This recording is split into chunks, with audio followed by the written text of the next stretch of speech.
Hello friends, welcome back to my YouTube channel. तो आज के इस वीडियो में हम बात करने वाले हैं कि क्रेडिट बी से लोन लेने पे कितने चार्जेस वगैरह लगते हैं। तो यहाँ पे आज आपको मैं यही सारी चीज़ें बताऊंगी। तो यहाँ पे मैं 1 लाख के लोन पे आपको दिखाना चाहती हूँ कि 1 लाख लोन लेने पे कितने चार्जेस और कितनी प्रोसेसिंग फ़ीस वगैरह यहाँ लगती है। तो यहाँ पर मैंने क्रेडिट बी का जो ऐप है वो पहले से ही डाउनलोड कर रखा है।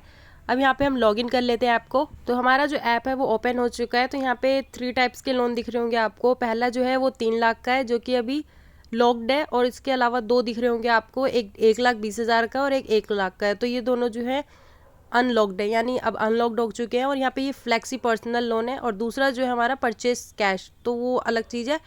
तो यहाँ पे आपको जो है 2 अमाउंट दिख रहे होंगे, एक है हमारा 1,20,000 रुपये का, दूसरा हमारा जो है 2 लाख रुपये का। तो ये भी जो है लॉक्ड है, और ये हमारा जो अमाउंट है 1,20,000 का, ये बैंक ट्रांसफ़र है। इसको हम जो है गेट नाउ पे क्लिक करके इसे चेक करेंगे। तो यहाँ पे हमारे जो गेट नाउ पे मैंने क्लिक कर दिया, तो यहाँ पे 1,20,000 का है। तो यहाँ पे हम अमाउंट जो है इसे कम करेंगे, 1 लाख का ही करेंगे। 1 लाख पे चेक करते हैं कि यहाँ पे कितने चार्जेस वगैरह यहाँ पे लगते हैं। तो यहाँ पे आपको जब आप यहाँ से कम ज़्यादा करके इसे देख सकते हैं। तो यहाँ पे मैंने कम ज़्यादा किया तो 1,05,000 आ रहा है। यहाँ पे फिर व्यू समरी एंड चार्जेस पे हम क्लिक करके इसके चार्जेस वगैरह चेक कर लेते हैं। तो यहाँ पे मैंने अमाउंट सेट कर लिया है। अब मैं यहाँ पे क्लिक कर लेती हूँ। तो यहाँ पे मैंने जैसे ही क्लिक किया तो यहाँ पे आपको दिख रहा होगा जो टोटल इंटरेस्ट लग रहा है वो 12,459 रुपये का लग रहा है। और यहाँ पे इंश्योरेंस प्रीमियम भी है जो कि 1,486 रुपये का है। तो ये हमें नहीं चाहिए। तो सबसे नीचे आपको यहाँ पे दिख रहा होगा प्रोटेक्शन वाले, इसको जो है हम अनचेक करेंगे। तो यहाँ पे मैं ये दोनों ऑप्शन है इनको अनचेक करूँगी। तो यहाँ पे मैंने दोनों चेक बॉक्स पे क्लिक कर लिया। अब हमारा जो इंश्योरेंस प्लान है वो हट चुका है। और हमारे यहाँ पे फ़ी एंड चार्जेस, यहाँ पे आपको जैसे दिख रहा होगा कि प्रोसेसिंग फ़ीस जो हमारी लग रही है वो 3,675 की लग रही है। और यहाँ पे ये क्रेडिट रीअसेसमेंट फ़ीस हमारी 500 है।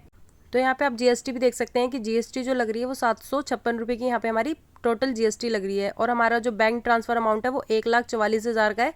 और ये 12 मंथ्स के लिए यहाँ पे मैंने इसका टेन्योर सेलेक्ट किया है। तो यहाँ पे हमारी जो प्रोसेसिंग फ़ीस है वो काफ़ी ज़्यादा लग रही है। तो हम प्रोसेसिंग फ़ीस को थोड़ा कम कैसे कर सकते हैं। तो यहाँ पे अप्लाई कूपन पे हम जब जाएंगे तो यहाँ पे हम एक कोड डालेंगे। जब भी आप लोन अप्लाई करें तो यहाँ पे एक बार चेक कर लें क्रेडिट बी की तरफ से आपके पास कोई जो है कूपन वगैरह आया है, तो उस कूपन को आप एक बार ज़रूर चेक कर लें। इससे क्या है कि आपकी जो प्रोसेसिंग फ़ीस है वो थोड़ी कम हो जाती है। तो यहाँ पे मेरे पास एक कूपन कोड है, तो उस कूपन कोड को हम यहाँ पे टाइप कर लेते हैं। तो यहाँ पे मैंने वो कूपन कोड टाइप कर लिया है। इसके बाद यहाँ पे अप्लाई पे हम क्लिक करके इसे चेक करेंगे कि हमारी जो प्रोसेसिंग फ़ीस है वो कितनी कम हुई है। तो जैसे ही मैंने इसे अप्लाई किया तो हमारी जो प्रोसेसिंग फ़ीस है वो 1,470 यहाँ पे डिस्काउंट हो चुकी है। अब हमारा यहाँ पे टोटल हमें कितना पे करना पड़ रहा है प्रोसेसिंग फ़ीस, तो यहाँ पे 2,250 देना पड़ रहा है। और हमारा बैंक ट्रांसफ़र भी अमाउंट यहाँ पे थोड़ा सा बढ़ गया है। और आपको मैं बता दूं, जब भी आप इसे लोन लेते हैं तो आप जैसे कि 1,05,000 का लोन ले रहे हैं तो इसमें आपकी जो फ़ी एंड चार्जेस है ये अमाउंट आपके इसी में से डिडक्ट होते हैं जब आपको बैंक ट्रांसफ़र किए जाते हैं। तो यहाँ पे ये हमारा कूपन सक्सेसफुली जो है अप्लाई हो चुका है। और यहाँ पे हमारा टोटल इंटरेस्ट, मैंने जैसे कि आप इस अमाउंट पे आपको टोटल इंटरेस्ट जो है वो 12,459 रुपये का देना है। तो चलिए हम व्यू एंड रीपेमेंट शेड्यूल पे चेक करके इसका ईएमआई वगैरह चेक कर लेते हैं। तो यहाँ पे ये टोटल ईएमआई है, आपको दिख रही होगी कि हमें कितना रीपेमेंट करना है। तो यहाँ पे हमारी जो ईएमआई बनी है वो 9,827 की बनी है 12 मंथ्स के लिए।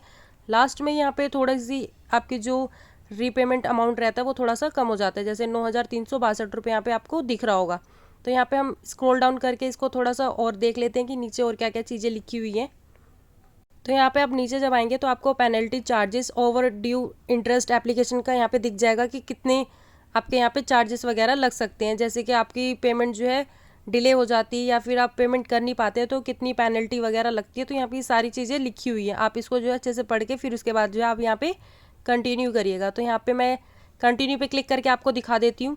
तो कंटिन्यू करने के बाद यहाँ पे आपको सिलेक्ट करना है कि आप जो लोन ले रहे हैं वो किस पर्पज़ पे ले रहे हैं। तो यहाँ पे आपको अपना पर्पज़ सिलेक्ट करना है। तो यहाँ पे मैं आपको क्लिक करके दिखा देती हूँ क्या क्या ऑप्शन आते हैं, जैसे मेडिकल एक्सपेंसेस के लिए या फिर वेडिंग के लिए, एजुकेशन के लिए, शॉपिंग के लिए, या फिर पर्सनल रीज़न है तो आप वो सिलेक्ट कर सकते हैं। तो यहाँ पे मैं पर्सनल रीज़न सेलेक्ट करके आगे कंटिन्यू करूँगी। आपका जो भी रीज़न है आप वो सिलेक्ट करके आप कंटिन्यू कर सकते हैं। तो जैसे आप कंटिन्यू करते हैं फिर उसके बाद जो है आपको यहाँ पे अपना बैंक सेलेक्ट करना होता है। तो यहाँ पे मैंने पहले ही लोन ले रखा था तो मेरा बैंक अकाउंट यहाँ पे ऑलरेडी सेव्ड है। अगर आपका सेव नहीं है तो ऐड सेविंग बैंक अकाउंट पे आप जाके अपनी डिटेल्स को सेव कर सकते हैं। तो यहाँ पे मैं क्लिक करके दिखा देती हूँ कि आपके पास जो है क्या क्या ऑप्शन आता है जब आप सेव करते हैं अकाउंट।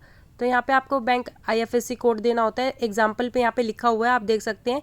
इसके बाद यहाँ पे आपको अपना अकाउंट नंबर देना होता है और अकाउंट नंबर को आपको यहाँ पे कंफर्म करना होता है। जैसे आप कंफर्म कर लेते हो या इस चेकबॉक्स पे क्लिक करके आपको ऐड अकाउंट पे क्लिक करना होता है। तो यहाँ पे मैंने आपको दिखा दिया आप कैसे ऐड कर सकते हैं। तो चलिए यहाँ पे मैं बैक हो जाती हूँ।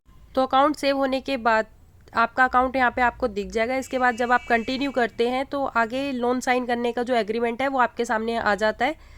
तो यहाँ पे मैं आपको लोन एग्रीमेंट भी दिखा देती हूँ। तो जैसे ही मैंने यहाँ पे कंटिन्यू किया तो यहाँ पे digital sign with face ID, यहाँ पे आप जैसे ही कंटिन्यू करते हैं आपके पास एक एग्रीमेंट आता है। उस एग्रीमेंट को आपको यहाँ पे साइन करना होता है। तो यहाँ पे ये लोन अमाउंट जो है मैं अप्लाई नहीं कर रही हूँ। अगर आपको अप्लाई करना है, पूरा प्रोसेस देखना है, तो मैंने इस पर जो है वीडियो बना रखा है। 2 लोन अमाउंट मैंने ले रखे हैं। उन वीडियो का जो लिंक है मैं आपको डिस्क्रिप्शन में दे दूँगी। आप वहाँ से जाके जो है वो पूरा प्रोसीजर देख सकते हैं कि मैंने जो है लोन को कैसे अप्लाई किया था। इसके बाद का प्रोसेस आप वहाँ से देख सकते हैं। तो बस इस वीडियो में मुझे इतना ही बताना था कि क्रेडिट बी से लोन लेने पे कितने चार्जेस वगैरह जो है लगते हैं। तो यहाँ पे मैंने आपको सारी चीज़ें समझा दी है।